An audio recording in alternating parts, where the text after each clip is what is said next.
자, 테슬라 파나소닉 네바다 공장 배터리 10% 증산하기로 했다라는 소식이 전해졌습니다.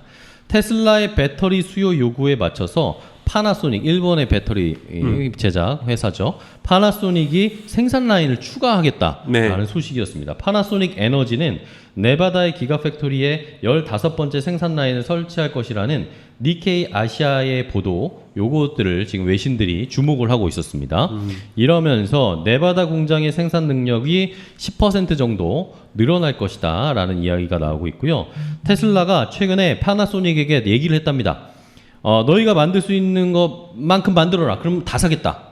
라는 식으로 테슬라가 파나소닉에게 얘기를 그럼요. 했답니다. 지금은 그러니까 리튬 전쟁이기도 하고, 그러니까 자동차를 많이 잘 만드는 것도 있지만 우선은 자동차가 대단히 쉽게 얘기해서 겁나게 많이 팔리기 때문에 이것의 가장 중요한 배터리의 여러 가지 소재들, 배터리의 원석들, 그다음에 정제한 것들, 그리고 실제 배터리, 그쵸. 예, 그러니까 이런 부분에서는 지금 무조건 증산해야 되는 어떤 시기라고 볼 수가 있고, 그런 의미에서 파나소닉에게 그런 메시지 보내는 건 너무나 당연하다 봅니다. 그래서 사실은 파나소닉만 그렇게 하는 거 아니잖아요. 지금 테슬라도 그렇고 GM도 그렇고 CATL, 중국의 CATL하고도 협업을 하는데 어떻게 이제 트릭을 쓰냐면 CATL하고 미국에다가 공장을 짓게 되면 보조금을 못 받아요. 그쵸. 보조금을 못 받으니까 뭐냐면 건 안 되니까. CATL의 노하우만 들어가고 생산은 GM에서 하거나 생산은 테슬라가 해야 되는 거예요. 그렇죠. 그러니까 이런 식으로 하게 되면은 이거는 인플레이션 IRA의 그것의 혜택을 받을 수가 있어요. 그렇죠. 그러니까 이런 식으로 그러니까 CATL을 무시하고 갈 수가 없는 거예요. 그쵸. 그래서 지금 현재로서는 엔솔이라든지 SK라든지 다 삼성이라든지 SDI나. 중국이라든지 그다음에 이러한 일본 기업들 모든 기업들하고 지금 이렇게 협력이 극대화되고 있고 최대치로 끌어올리고 있는 거는 그만큼 전기차 시장이 계속해서 성장하고 있고 성장할 것이다라는 어떤 시장의 메시지들이 명확하기 때문입니다. 네, 좋습니다. 자, 첫 번째 뉴스, 그것과 관련돼서 또 비슷한 이야기가 나온 두 번째 뉴스입니다. 자, 두 번째, 테슬라 모델 3에서 중국 배터리가 빠진 건가? 이런 루머가 최근에 돌고 있다라는 겁니다.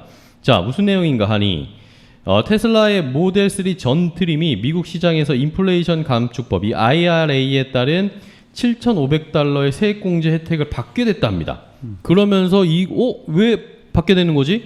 테슬라 모델 3에는 중국의 CATL 배터리가 들어갈 텐데 근데 이걸 보조금을 준단 말이야? 라고 이제 사람들이 의문을 갖기 시작한 거죠. 자, 이전까지는 모델 3 기본형은 중국 배터리 업체 CATL과 CATL의 LFP 배터리를 사용을 했기 때문에 $3,750의 세액 공제만 받을 수가 있었어요. 근데 이번에 $7,500 거의 1,000만 원 가까이 보조금을 받을 수 있게 된 거죠. 두 배가 늘어난 겁니다. 미국에서 보조금이. 자, 그러면서 그러면 테슬라가 CATL 배터리 안 넣나 보다 라고 생각을 한 겁니다. 근데 요거를 이제 여러 가지로 이제 다각도로 전문가들이 해석을 해본 거죠. 이렇게 한 게 아닐까라는 사람들의 추측이었습니다.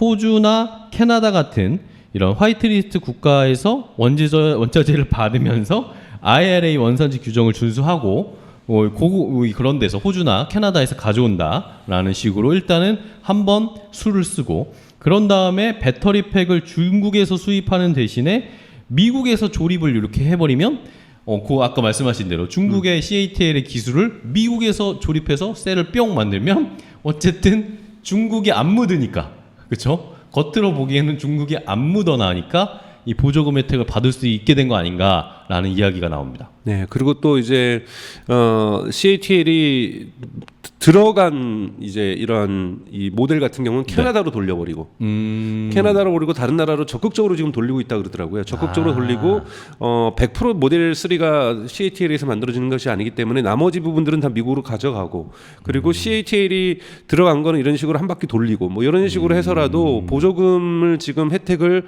테슬라는 최대한 받으려고 하고 있습니다. 그러니까 모델을 왜냐하면 가격 경쟁이 지금 대단히 치열하니까요.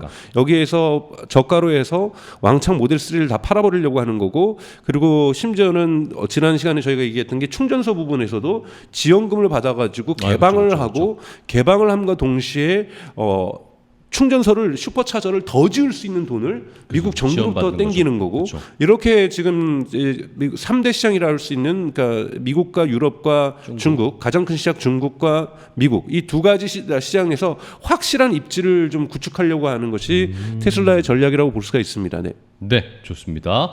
자, 저희가 뉴스를 보는 중에 타이거 웨이님이 저희 지난번에 제가 어흥이라고 했던 타이거 웨이님이 안녕하세요, 반갑습니다. 지금 또 오셨네요. 자, 이렇게 우리 또 하나 테슬라가 보셔야 될 것들은 미국에서 모델 3를 많이 판매하는 게 되게 중요합니다. 미국에서 구매자 중에 약 한 25%가 FSD를 사잖아요. 그렇죠, 그렇죠.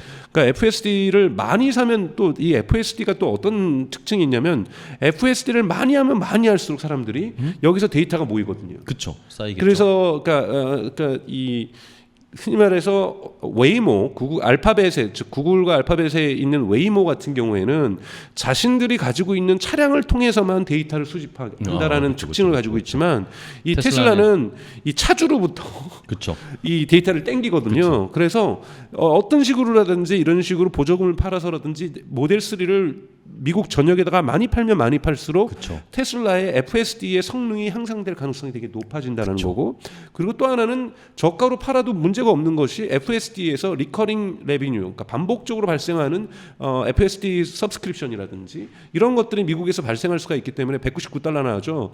이런 부분들이 매달 들어오는 또 수익이 되기 때문에 테슬라로서는 우선 일단 차를 팔아서 돈을 버는 것이 아니라 그 위에서 서비스를 팔아서 돈을 번다 이런 얘기까지 나올 정도니까 물론 차를 팔아서도 돈을 법니다.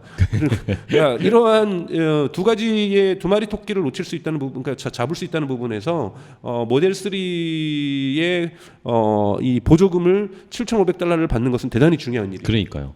아까 그 자동차 재고 인벤토리 그거 그래프 생각해 보면 모델 3도 재고가 많지 않습니까? 네. 그러니까 그것도 다 털어내야 되니까. 네, 그렇죠? 맞습니다. 아, 좋네요, 좋네요.